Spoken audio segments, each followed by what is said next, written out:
I am 31 years old. I have my own company, I Step for Christ Ministries Incorporated. I am a preschool teacher. Been a preschool teacher for about 4 years now. And I'm a part of a Christian sorority, Alpha Nu Omega Sorority Incorporated, New A. And I live in Daytona Beach. So I've heard that you started a blog called 13 Years in Counting. Yes. Tell us about it. 13 Years of Counting is about a young woman who has been single for 13 years. And she actually is a Christian young adult woman. And she just basically wants to tell her story about how she's overcome what she's learned over that long span of singleness. This is your 10th post. Can you give us a recap of the first 9 posts that you've posted? Okay. I can give you the first post because I'll do my best. So I have the prelude, what basically, was a kickstart of the blog. And it came from when I was having communion time. That's what I call it, communion time with God. And I mentioned about my singleness. And and I was like, man, I've been single for 13 years. And then he added on the 13 years and counting. He was like, I want you to write about it. So with the motivation of a friend asking me why I was single for so long, that's the kickstart of my journey of my blog. What would you want people who read about your blog, what do you want them to get out of it?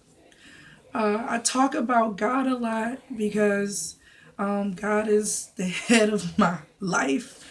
And so I can't do nothing without him. So one of the things I encourage people is to have faith in God. Is this post for just single women, or is it for everybody or anybody? I believe it's for everybody. I have different stories where there was one post that I talked about being attached too soon, and it was basically when I was in a situation, several situations of me liking a guy, and I, kind of got my feelings hurt because I was like, oh, is he the one? And it, just trying to, start up something and getting your feelings caught up too soon. I think anybody can relate to that. There are uh, several relationship blogs out there. What makes your voice unique? Well, I know that probably people have been single longer than me, but being single for 13 years is a long time. So I think that kind of sticks out. Now, since this is a post of a single woman, tell me, what are you looking for in a man? Okay. Um, so I have a list. It's not a super detailed list that a lot of people may have, but of course, God first. Whoever he is, I plan to get married to him, and so I need him to be that, that he has to have to listen to God. He has to have a relationship with God. So when we getting into our whatever married people go through, he can consult with God about it. I want him to be funny because I'm pretty funny myself, I think, and I come from a family that likes to laugh. He has, and speaking of family, I would like him to be family oriented. What else? I would like him to be goal oriented as well. I'm a college graduate, and I have a business, so I want to make moves, and I feel like whoever I marry, he is going to be a bit my business partner. We're going to be business partners. And then there's other things I can't think of right now, but that's just a few.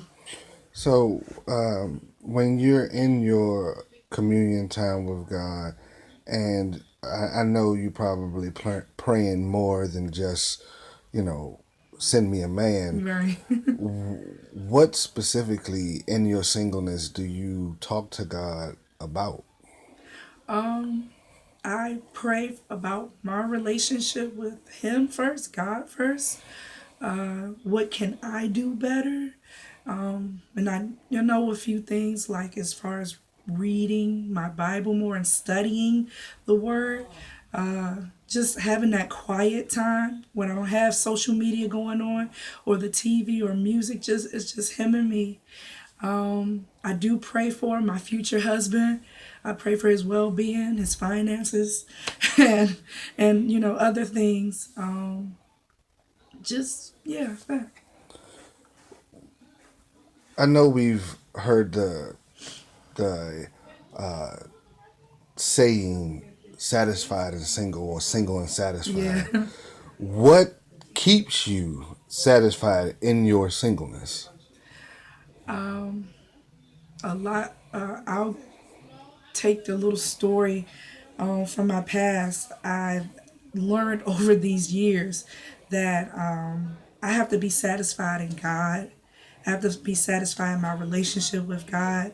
That's what matters me the most because when I was in high school and in college, I mean, I knew church, I knew who God was, but I didn't have like a solid relationship. And so I had to grow into having a relationship and being satisfied of where I am. Outside of waiting for your mate, when you write these posts, is this an outlet for you, or is this an educational platform, informational platform, or is it all of the above? I believe it's all of the above. That post that I talked about being attached too soon, it happened last year, in the mid part of last year. But even though I was hurt, I gave God praise because I had just started this post, this blog, and I was just like, wow, this is very helpful. All of these lessons that I'm learning is very helpful for my blog. So I feel like it is an outlet. I try not to sound bitter because I'm not. It's hard being single, but I feel like it's also educational as well. So, if we to wrap it up, to sum it up, Yeah. if you just when you if someone comes to you and they want to know more about you or about your posts, or about your blog, I should say, what in a nutshell do you want others to get out of it? We've just discussed that this was all of the above, outlet for you, educational platform, a religious platform. What do Yeah. you want others to get out of it? I want people to learn about who God is through these posts. I want people to learn how to be content and learn how to be satisfied for what they have right now, whether single or married, or or whatever situation that they're in. Yeah, yeah. I want them to learn how to be content, and I want them to have faith in God. Awesome. All right, Janine, thank you for your time. Congratulations on your blog and Thank you. congratulations on your 10th post. Thank you. Happy New Year, everybody.